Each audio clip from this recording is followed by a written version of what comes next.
Hi guys, welcome back to the video. I just first want to say like I'm so sorry about not having like that grow video. I lost some footage. I wasn't able to get them because they were on like different devices as well. So we lost that footage. So I'm so sorry about that. But I still had a really great time, and I really wish that next time I do go, I'm able to show you guys.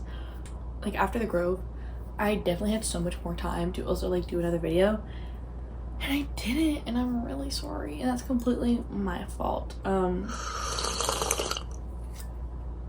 think I will definitely keep that going, like actually like make videos more. But also, favorite mug, can you guys tell I want it to be fall already? I'm also drinking chai as well, but I put some vanilla and some cinnamon in it with some milk, maybe a little bit of water for the tea to like seep and everything.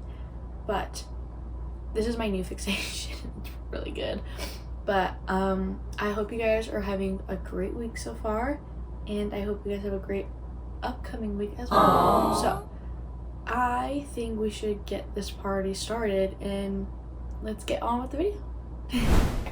Have you guys ever felt like you've just messed up too much for God to want you? You feel like this guilt is so heavy that like you can't even carry it. The mistakes are like too many to count on one hand, or your shame is just so deep that you feel like you can't even get out of it. Well, this message is gonna be really for you, and including me as well, honestly. When we are hurting, our first instinct is to really just hide. You know, Adam and Eve, like they hid when they sinned. Like after Jonah ran, Peter denied Jesus, and he was filled with all this regret in his body. But every time when we make a mistake, like God, like he's the one who comes looking for us. He looked out for them. He was searching for them. He was calling for them. Like he doesn't run away from the broken people. He draws near to them. I've heard this saying, and I think it's really great. It's refusing to go to God because you're guilty is like refusing to take a shower because you know you're dirty. And at first when I heard that, I was like, that's a little weird for me, you know? But I really was like, no, but that's a really great point. Like we are like, no, like I'm too prideful, or like, oh, I've done too much that he cannot save me. Like that's so wrong. Like we can do so many wrong things, but he still welcomes us back. Like he is always going to be like, but you know what? I forgive you. And it's like, he's not going to judge us. He's not going to shame us. Like he's not that type of person. But to get into that mindset is really hard. But trust me, you will get into it. It won't just like that magically. But to start healing is when you have to start to surrender.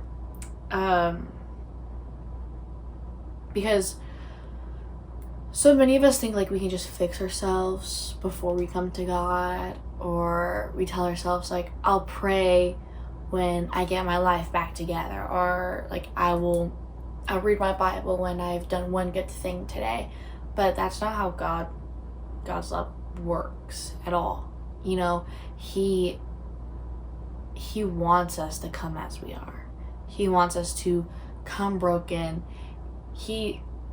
Jesus didn't come for people who had everything all like figured out, planned and everything. Like no, like he came for the broken, the weary, the anxious, the lost, the people who like are really doubtful. Like he has come for all of us, you know.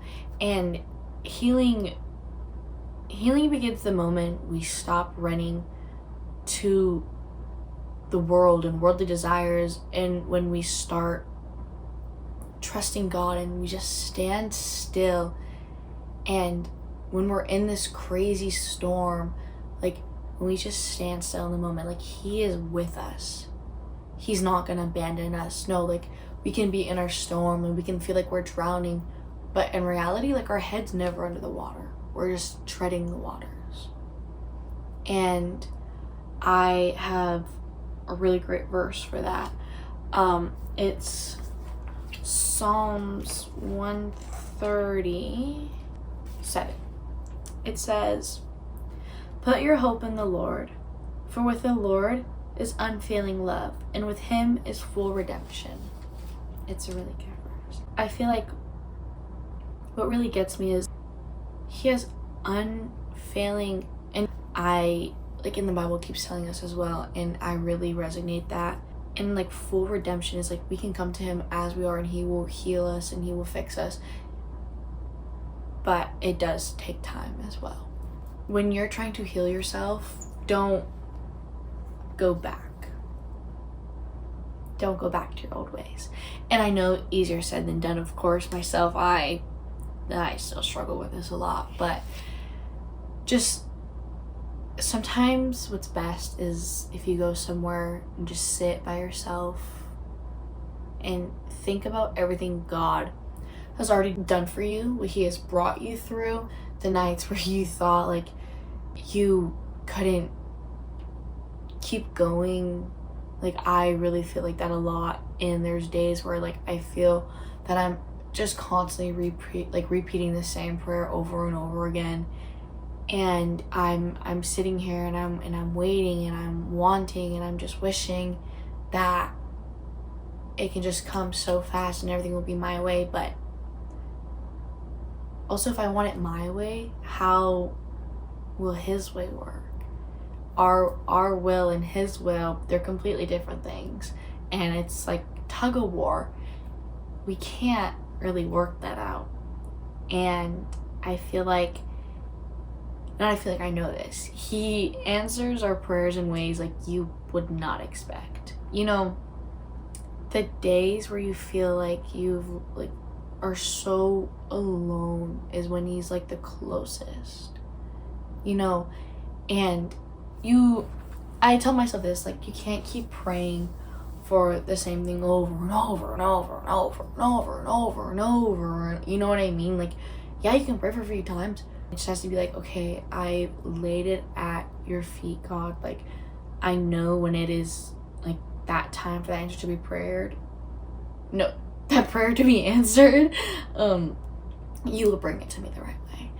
I was talking to like one of my mentors, and I love talking to a lot of people about like just faith, but he was saying like, think of it as you asked me to go do an errand for you. And you're like, oh, can you get me this, please?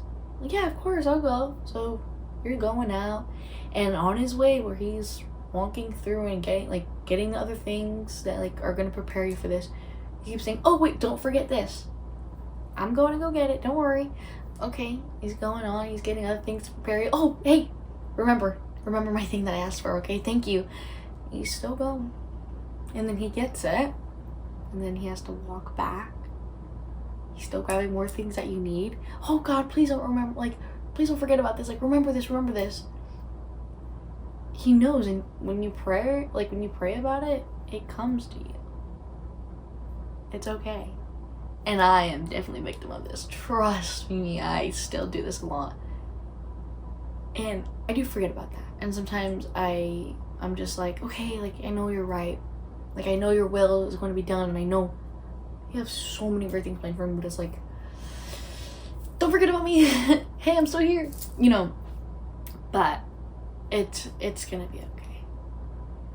And like it's just the strength that he gives me every day to just kind of remember and learn. You know, God didn't give you the strength to get back up on your feet when you're knocked down just to get back up and run to the same thing that knocked you down. You can't keep running to worldly things or bad habits. You have to learn to run to God and just be in that moment with them, you know? Don't let temporary comfort pull you back into your old habits, unhealthy relationships, you know, bitterness or fear, or just being around like the wrong people. You know, growth is not always easy. Trust me, I know. It's not, you know. It's a battle that we always are facing, you know, because we want comfortability. We like it. We like knowing what we like. We don't want to do something that will make us feel uncomfortable. But once you go somewhere where you're uncomfortable, you soon get comfortable. You know, like on the first day of school, you're so nervous. You're like, I don't know who's gonna be in my class. I don't know if my teacher's cool. I don't know if I have like any mean people, you know? And it's like you go into that class, you're like, oh, okay. And then you come back the next day. I'm feeling a little bit better. And the next, and you keep going over and over. And then by the end of the year, you're not worrying about going to class. You're having so much fun in that class, actually. And then you go into next year. And the year after that. See, we get comfortable in places. And then we kind of grow a little bit. But then we stop growing because of our comfort. And it's like, you have to get uncomfortable to soon get comfortable, and then go into another uncomfortable place to get comfortable. And it's like this domino effect. And growth, you know, like I said, the growth isn't always easy, but staying where God rescued you from isn't really where you're meant to live. You are saved and you're healed and you're changed, you know, and you're new. But don't stay in the new. Keep living the new.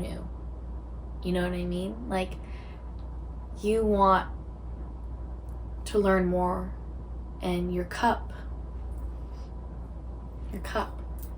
this is you. And God is pouring all of his love into you. And you want it to overflow. And then you can pour it out into other people. You were rescued. Go share that you're rescued. Go share God's love to someone who doesn't know real love, who's never experienced real love. Go tell them the good news about God. So then their cup will soon full and then be overflowing, and they can pour it out to other people. But when you pour it out into other people, you're not becoming empty. You're still overflowing because you are learning more and more every day about God, and you're following God. Don't get empty and then, oh, I need someone to pour me back up. No, you have God to help you pour yourself up. You know? It's so great. I actually do have another verse. It is Matthew 11:28-30. It says, "Come to me, all who are weary and burdened, and I will give you rest. Take my yoke upon you and learn from me, for I am gentle and humble in heart, and you'll find rest for your souls. For my yoke is easy and my burden is light." We don't have to be perfect. We don't have to make ourselves perfect. We don't have to feel so stressed out about life. We don't have to stop growing, you know, and following God is just so amazing, because when we want to grow and like challenge ourselves, it's not going to be a perfect circle. Like, oh, I did this. Okay, I'm going to go into this. And then I'm going to go on this stage and this stage. No, like, we're not perfect, period. You know? And we think that we have to be perfect. Like, and just healing in general has you like, okay, I've only felt like this song for so long, so I have to go and I have to feel better. You don't really have to feel better. You experience your feelings. You acknowledge them. It's okay to cry. It's okay to cry. Guy, girl, if you're old, if you're young, it doesn't matter. If you feel like, oh, I feel so dumb for crying, I don't know why I'm crying. If you don't know why you're crying, your brain does. When you're crying, it's kind of a way of your brain processing things that you really can't process. But it's good for you. It's good for your heart. It's good for your soul. It's good for your mind. It's like the grief cycle, if you guys are really well known about that. The grief's like the stage of grief. Like, you don't have to be like, okay, I grieved it. Okay. Oh wait, the next one is bargaining. Oh wait, no, but I don't really, I'm still feeling sad. And then, okay, I've kind of accepted it. No, but I'm still grieving it. Oh, I'm in denial now. But I've accepted it. But now I'm bargaining again. It's not a perfect circle. It's wonky. It's supposed to be wonky. That's kind of how growing is. You know, like sometimes we feel like we have it all figured out, and then we have our lows. It's okay to have your low, but you can't stay down there. You ask for help. You tell people you're in need of help, and they're willing to help you. But the biggest thing that can really actually start your healing is the power of forgiveness.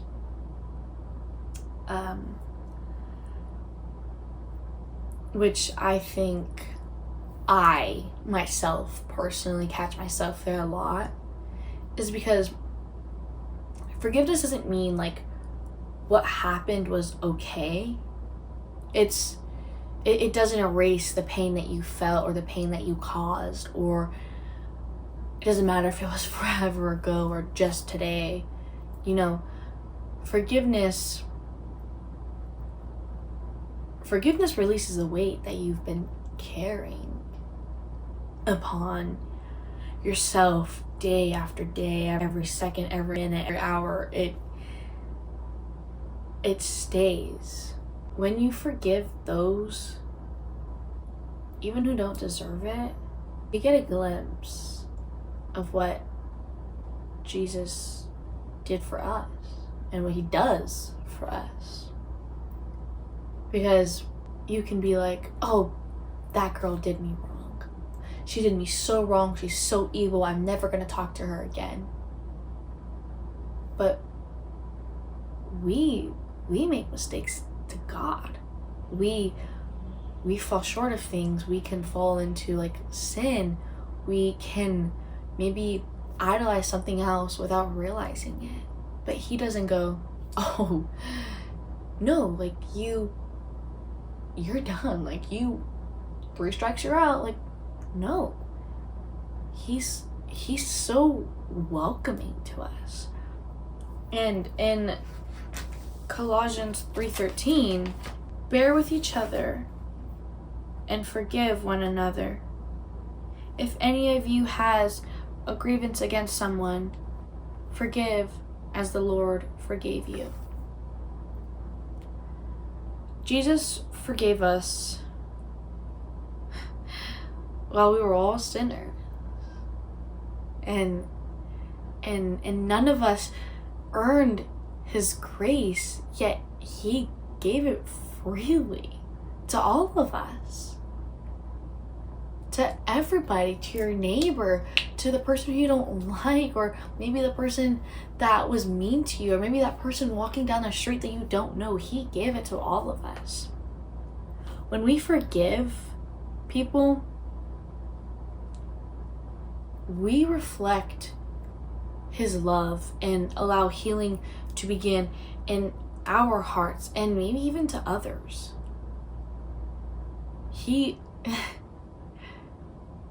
We are all so gracefully broken in a way that it's just so crazy to really understand. That we make so many mistakes, but God doesn't judge us for that. He doesn't look at all of our mistakes. No, when we come to God with our mistakes and our guilt and our shame, he just loves on us so deeply. And he is so proud of us that we go to him saying, God, I come before you, and I am here to say I've made mistakes.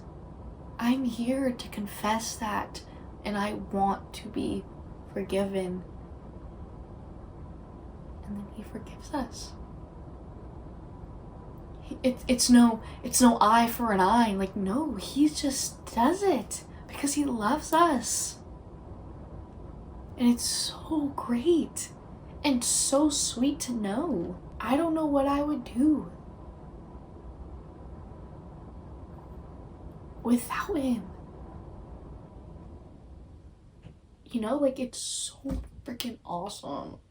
Like, yes, Jesus, like, thank you so much for all you've done for me and people in my life who've never really experienced God's love before. But I get to show it, and I'm seeing you work through them, and they teach me, and I teach them, and we teach other people. It's so amazing. So, in closing, you're watching this, I want you to know that it's not too late. God has not given up on you, and he won't give up on you. He's knocking on your door, but you cannot say, oh, come in. No, you have to get up. Get up out of your comfort zone. Walk to the door. Open the door. Then invite him in. Your past does not define you. It doesn't define your future. It doesn't define your mistakes. It doesn't cancel out his purpose for your life. It doesn't. If you are still struggling through a lot of things, that's okay.